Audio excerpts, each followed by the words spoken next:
It was a sunny afternoon, and the air was filled with the sounds of laughter and excitement as families, children, and tourists wandered through the local zoo. The scent of popcorn and cotton candy lingered in the breeze, and everywhere you looked, there were wide-eyed visitors marveling at the exotic animals in their enclosures. Among them was none other than Cristiano Ronaldo, the football superstar known as much for his talent on the pitch as for his impeccable sense of discipline and commitment to helping others. Ronaldo had decided to take a break from his usual hectic schedule and enjoy a leisurely day at the zoo. After all, he had always loved animals. During his childhood in Madeira, he had spent countless hours on the beach, marveling at the sea creatures, and the zoo provided an ideal setting for a peaceful afternoon away from the spotlight. He was casually dressed in sunglasses, a cap, and a simple t-shirt, hoping to blend in with the crowd. Little did he know that his trip would quickly take a turn he never expected. As he strolled along the path near the penguin enclosure, he noticed something odd. There was a worker, one of the zoo's staff members, walking briskly toward a nearby gate. The man seemed flustered, almost as though he was in a rush to get somewhere, but the gate he was passing by was still slightly ajar. Ronaldo's sharp eyes caught the small detail, and for a moment, he wondered if the worker had forgotten to close it completely. A few seconds later, a loud, unmistakable noise broke the calm, a soft squawk followed by the pitter-patter of tiny, flippered feet on the ground. Ronaldo froze for a moment as he turned toward the noise. To his disbelief, one of the penguins had slipped through the gap in the gate and was now waddling freely along the path. "Oh no," Ronaldo muttered to himself, instinctively moving closer to the penguin, who seemed to be happily waddling away from the enclosure, oblivious to the world outside. In the blink of an eye, more penguins began to follow suit, waddling and sliding in all directions, flapping their wings and making their way down the path. A few onlookers, who initially saw it as an adorable sight, chuckled and pulled out their phones to record the spontaneous penguin parade. Children squealed with delight, trying to get a closer look at the waddling creatures, while their parents laughed, snapping photos for their social media accounts. But Ronaldo's mind was elsewhere. He had always been someone who paid close attention to the details and understood the importance of safety. While the spectacle was cute, he was immediately concerned about the welfare of the penguins. They were meant to be in the enclosure, secure in their familiar habitat. Outside, there were hazards that the penguins might not even be aware of. What if one of them wandered too close to a busy path? What if they ventured into areas of the zoo where they could hurt themselves or get lost? He quickly realized that this was no time for a bystander's role. As much as he appreciated the joy and laughter around him, there was a serious problem at hand, one that needed immediate attention. "Hey! Hey!" Ronaldo called out to the crowd of people, his voice cutting through the chatter. He tried to maintain a calm demeanor, but there was urgency in his tone. "Please, everyone, step back. The penguins need to go back to their enclosure." Some people initially looked at him, confused, still too caught up in the moment to understand the gravity of the situation. But Ronaldo's instincts told him that he had to act fast. The animals might be curious, but they also could be easily startled, and without the right supervision, they might put themselves in harm's way. "Listen to me, please," Ronaldo said, this time raising his voice so that more people could hear. "I know it's exciting, but these penguins aren't supposed to be out here. We need to get them back inside before something happens." At that moment, the realization hit the crowd, and the laughter began to die down. A few people hesitated, unsure of what to do. The penguins, blissfully unaware of the unfolding panic, continued to waddle in their own little world. Ronaldo scanned the area, his eyes quickly taking in every detail. The worker who had caused the mix-up was nowhere to be seen, likely having already rushed off to attend to something else. But the penguins were still scattered along the path, each one moving at its own pace. Some were waddling toward the visitors, others heading in the opposite direction, but none were returning to the enclosure. Taking a deep breath, Ronaldo's competitive nature kicked in. He wasn't just going to watch the situation spiral out of control. He was going to fix it. With a quick decision, he pulled out his phone, his fingers moving fast to dial the zoo's main office. After a few rings, a voice picked up. "Hello, this is the zoo. How can I help you?" "It's Cristiano Ronaldo," he said without hesitation. "I'm at the penguin exhibit right now, and there's been a mistake. One of the gates wasn't closed properly, and the penguins have gotten out. They're all over the path, and we need help getting them back inside safely. We can't just leave them out here." There was a brief silence on the other end, as if the zoo staff couldn't believe what they were hearing. Then, the voice on the other end quickly responded. "Mr. Ronaldo, thank you for bringing this to our attention. We'll send someone right away. Please, try to keep the visitors away from the penguins until then." Ronaldo hung up, his mind already working through the next steps. He turned to the crowd, who had started to form a ring around the penguins, snapping more photos. "Okay, everyone," Ronaldo said, "we need to give them some space. The zoo staff will be here any minute to help get them back inside." But Ronaldo knew that the clock was ticking. The penguins were not going to stay in one place forever. With a few quick motions, he started moving toward the nearest penguin, crouching down to gently coax it back toward the open gate. It was a delicate task.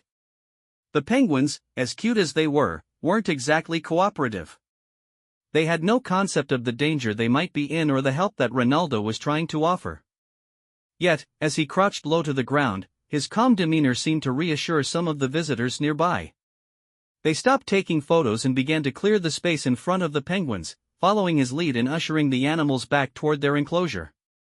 Just as Ronaldo was gently guiding one of the penguins toward the gate, the zoo staff arrived, rushing in with a small team to help. They quickly assessed the situation, thanking Ronaldo for his intervention. Together, they were able to guide the remaining penguins back into the enclosure, ensuring that each one was safely returned. As the last penguin was ushered inside, Ronaldo stood up, wiping the sweat from his brow, his heart still racing. The crowd that had gathered around applauded, and many of them started shouting his name. It had been an impromptu rescue operation, one that had not only saved the penguins but also ensured that no one got hurt. But in the aftermath of the situation, it wasn't just the penguins who had been rescued. Ronaldo had turned a potentially dangerous situation into a moment of calm. And as he looked around, he realized that, in the eyes of everyone around him, he had become a hero. As the last penguin waddled back into the safety of its enclosure, the zoo staff began securing the gate, making sure no further mishaps could happen. Ronaldo stood there for a moment, letting out a deep breath as the adrenaline slowly faded from his body. His heart was still racing, but he felt a strange sense of pride. Not for himself, necessarily, but for the way the situation had unfolded. It wasn't about the applause or the attention he was receiving from the visitors. It was about the animals, their safety, and the feeling that he had played a part in protecting them. The staff members quickly thanked him for his swift action. "Mr. Ronaldo, we can't thank you enough. If it weren't for you, this could have turned into a much bigger situation," one of them said as he helped the last of the penguins settle into their enclosure. Ronaldo nodded, humbly brushing off the compliment. "It wasn't just me. We all worked together, and I was just in the right place at the right time." He gave a quick smile, though the weight of the responsibility still hung in the air.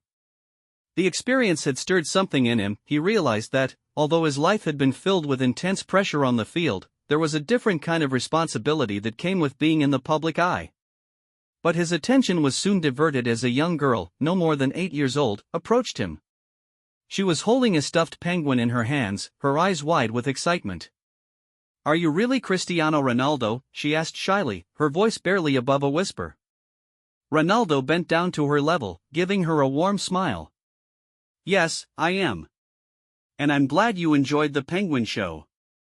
It's not every day you get to see them outside their enclosure, right?" The girl giggled, her eyes sparkling. "You saved the penguins. You're like a superhero."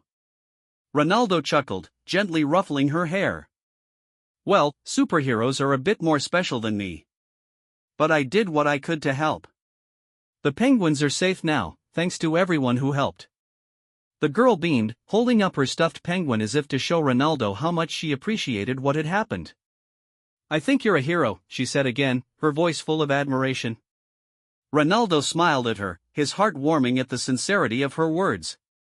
He had spent so many years training on the football field, striving for success, winning trophies, and making headlines. But in that moment, the simple act of helping the penguins meant more than all of that. Being a hero didn't have to come with a medal or a massive celebration. Sometimes, it was the small, quiet moments that made the biggest difference. As Ronaldo straightened up, he noticed the crowd around him. People were still clapping, and some were taking photos with their phones. But it wasn't just the fans who were showing their gratitude. Even the zoo staff, now in full control of the situation, seemed to be looking at him with a new level of respect. One of the workers even approached him with a badge from the zoo. "Mr. Ronaldo," the staff member began with a smile, "we'd like to officially thank you for your help today. You've saved the penguins, and that's something we won't forget." Ronaldo took the badge in his hand, nodding in appreciation. "It was my pleasure. I just want to make sure these animals are safe. They didn't ask for this adventure." A few moments later, the zoo manager arrived on the scene, offering a handshake. "Mr. Ronaldo, I want to personally thank you for your quick thinking. You were a real hero today." Ronaldo returned the handshake, but he felt a sense of discomfort with all the praise. "I was just doing what anyone else would have done in the situation. We all love animals, and it's our responsibility to take care of them." The manager smiled. "True, but not everyone has the same sense of urgency and care that you showed. You handled it all with great composure, and I think that speaks volumes about who you are as a person." Ronaldo was about to respond when he noticed something out of the corner of his eye. A group of children, probably from a local school trip, had gathered by the penguin enclosure. They were whispering excitedly among themselves, pointing at Ronaldo and giggling. One of the teachers, who appeared to have noticed the stir, approached him. "I'm terribly sorry, Mr. Ronaldo," she said, her tone a bit flustered. "It seems my students are all very excited to meet you. Would you mind if they took a picture with you? They're all huge fans." Ronaldo hesitated for a second. He was already starting to feel overwhelmed by the attention, but seeing the eager faces of the children made him realize how much a small act of kindness could mean. He smiled, his decision made. "Of course," he said, stepping forward. "I'd be happy to take a photo with you all." The children screamed with excitement, running toward him. It was a surreal moment, one where Ronaldo, the superstar athlete, was simply connecting with a group of kids, who were fascinated by both the penguins and their unexpected hero. He posed for several photos, giving each child a moment to hold their stuffed penguin or high-five him, making sure that every child got the attention they deserved. It was a humbling experience, one that made him feel even more connected to the world beyond football. After the photos were taken, the children dispersed, still talking animatedly about the penguins and their new hero. Ronaldo stood there for a moment, watching them go. He realized that, in some ways, he had unintentionally become part of their memories of the day. But he wasn't looking for accolades. He was just glad the penguins were safe, and he was grateful for the opportunity to make a difference. As the afternoon wore on, Ronaldo decided it was time to leave. The zoo staff thanked him again, and he promised to return someday, hopefully under less chaotic circumstances. He felt a quiet sense of fulfillment as he left the zoo grounds, knowing that his actions, however small, had made a real impact. It wasn't about being in the headlines or getting recognition. It was about stepping up when needed and doing the right thing. It was about showing that no matter who you are, everyone has a responsibility to care for the world around them. And in the end, Cristiano Ronaldo had not only saved the penguins but also become a hero, not just in the eyes of the zoo visitors, but in his own heart as well. Thank you very much, see you in the next video.